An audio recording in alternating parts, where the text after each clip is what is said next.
নমস্কার।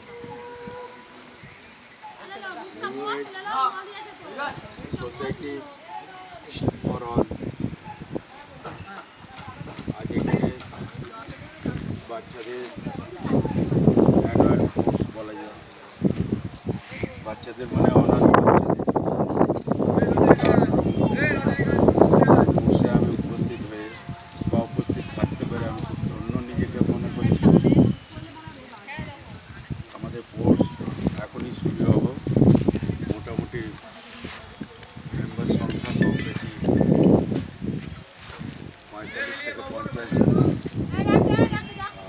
প্রশিক্ষণের মানে শিক্ষকরাও সবাই উপস্থিত এখানে। আমরা কোর্সটাকে শুরু করতে চাই বা শুরু করতে চলেছি। বিশেষ কিছু বক্তব্য আর নেই বলে আমি আমার বক্তব্য